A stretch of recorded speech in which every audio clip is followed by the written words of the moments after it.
자, 앵커님 말씀대로 오늘은 지역주택조합에 대해서 알아볼까 합니다. 참 좋은 제도인데 이게 사업 성공률이 좀 많이 떨어져요. 한 20% 정도밖에 안 된답니다. 그래서 지역주택조합이 어떻게 진행이 되는지, 거기에 대한 리스크는 뭐가 있는지, 그리고 지역주택조합 아파트를 선택할 수 있는 방법, 안전한 방법들을 한번 알아보도록 하겠습니다.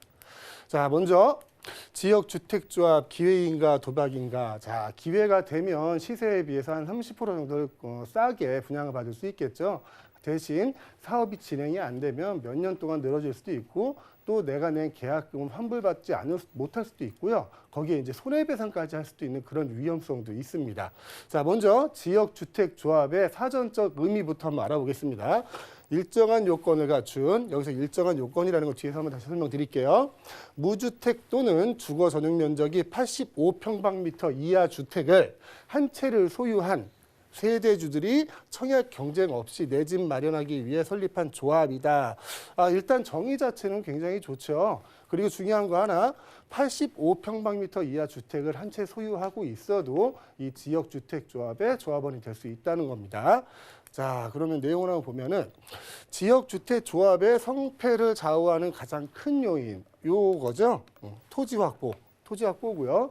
또 지역주택조합 가입부터 성공까지 가려면 또 똑같은 내용이 나옵니다. 자, 토지 확보 가능성 확인, 그리고 조합원 모집률을 파악해야 한다. 지역주택조합이 중간에 사업이 진행이 안 되고 실패하는 이유가 대부분 이 토지 확보의 실패에서 비롯됩니다.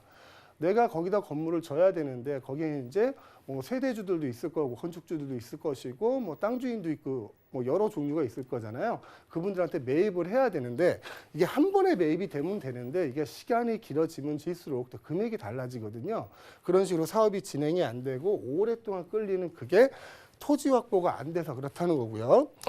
가입부터 성공까지 가려면 내가 입주까지 가려면 항상 이 토지 확보를 확인하셔야 됩니다. 그리고 조합을 가입하실 때, 조합원이 되실 때는 앞으로 저기 사업지가 토지가 매입될 가능성이 있는가 없는가 또 확인해 보시는 게 중요할 것 같고요.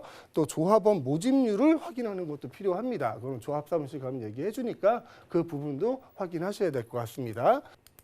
다음은 이제 지역주택조합 아파트의 장단점을 한번 알아보려고 하는데요. 좋은 것만 있는 건 아니죠. 사업 진행이 안 된다고 하면 그만한 단점도 있고 리스크도 있을 거예요. 먼저 장점부터 한번 알아보죠. 입주자 저축 통장 및 청약 경쟁이 불필요합니다. 청약 통장 가입자가 제가 얼마 전에 뉴스를 보니까 우리나라 2,500만 개가 있대요. 2,500만. 전 국민의 2명 중에 1명은 청약통장을 가지고 있다는 거죠. 근데 더 무서운 거는 1순위가 1,400만 개랍니다.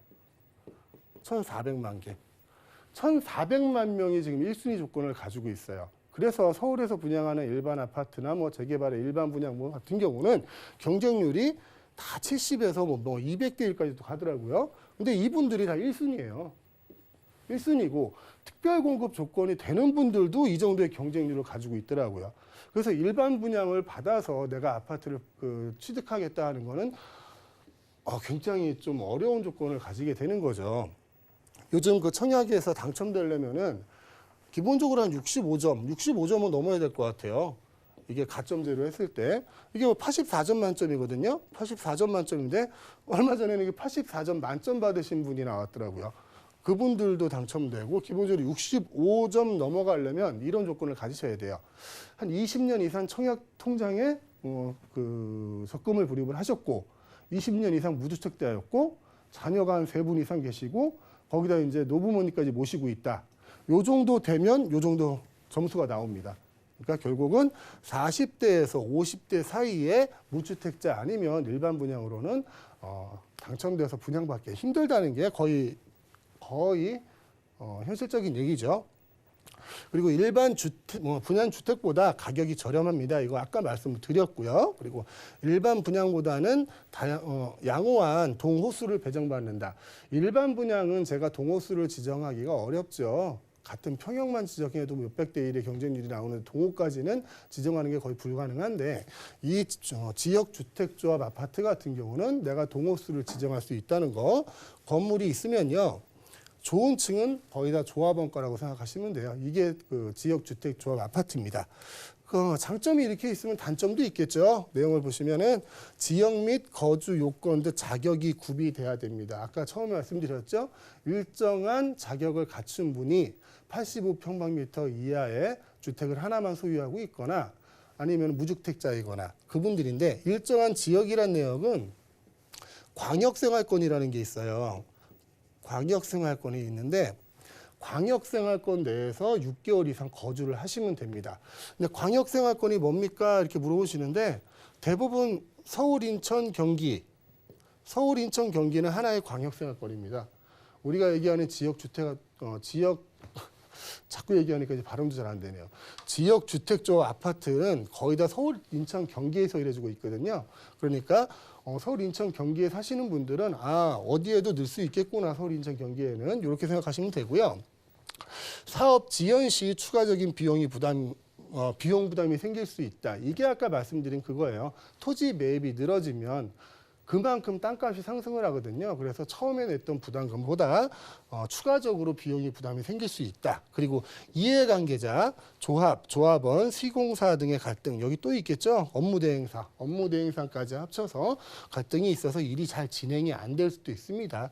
이런 단점들도 가지고 있는 게 지역주택조합 아파트입니다. 다음 내용을 한번 살펴보시죠. 조합원의 자격을 한번 알아보려고 그래요, 지금. 근데 조합원의 자격을 알아보는 김에 다른 것도 한번 같이 알아볼게요. 먼저 재개발에 대한 조합원의 자격은 토지 등 소유자입니다. 토지 등. 토지를 가지고 있어도 되고 건축물을 가지고 있어도 되고 또 그 땅 위에 지상권의 권리를 가지고 있어도 됩니다. 그분들은 당연히 조합원이 돼요. 나 조합원 안 할래요. 이래서 할 수가 없는 게 아닙니다. 무조건 조합원이 되시는 거고요. 다음은 재건축. 토지 및 건축물 소유자입니다.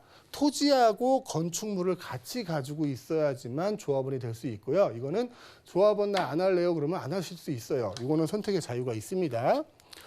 자, 우리가 알아보려는 건 이거였죠. 지역주택조합의 조합원. 해당 지역 광역생활권 내 아까 말씀드렸죠. 서울, 경기, 인천 다 포함된다고요. 조합 설립 인가 신청일 기준 6개월 이상 거주한 조합 설립 인가가 난 상태에서는 6개월 이상 거주를 하셔야 되고요. 조합 설립 인가가 나기 전에는 이 조건도 없습니다. 자, 무주택자 또는 전용 85평방미터 이하 주택 한 채 소유 세대주도 가능하다는 거. 30평대 아파트를 가지고 있으셔도 지역주택조합의 조합원이 되실 수 있습니다. 다음 내용. 여기까지 알아보시면서 지역주택조합이 좋은 건 알겠는데 성공 확률이 좀 적구나라고 생각을 하셨을 거예요. 그러면 성공 확률이 높은 거를 제가 가면 되겠죠. 자, 두드리고 넘는다면 믿음직한 돌다리 지역주택조합. 아까 한 얘기 다시 한번 해볼게요. 최대한 20-30% 정도의 집값을 낮출 수 있습니다. 두 번째, 일반 분양과 달리 청약통장 필요 없고요. 전매 제한 없습니다. 그리고 양도 양수도 가능합니다. 조합원 자격을 양도 양수도 가능합니다. 거기다 이제 시세 차익까지 누릴 수 있고요. 실거주를 하면서 투자의 효과까지 누릴 수 있는 게 지역주택조합 아파트입니다. 자, 이렇게 여러 가지 장점을 가지고 있는 지역주택조합 아파트인데 성공 확률이 아까 말씀드렸던 20% 정도에 머물고 있기 때문에 내가 조합원이 돼서 그 지역주택조합이 성공을 할 수 있는 가능성이 있는가 없는가를 확인하시는 거는 이제 조합원들의 몫이겠죠. 그중에 첫 번째가 토지. 아까 여러 번 강조드렸죠. 토지가 확보됐는가 또 앞으로 확보될 가능성이 있는가 이거를 확인하시는 게 가장 큰 중요한 걸 거고요. 두 번째는 조합원 모집률을 확인하시는 것도 굉장히 중요합니다.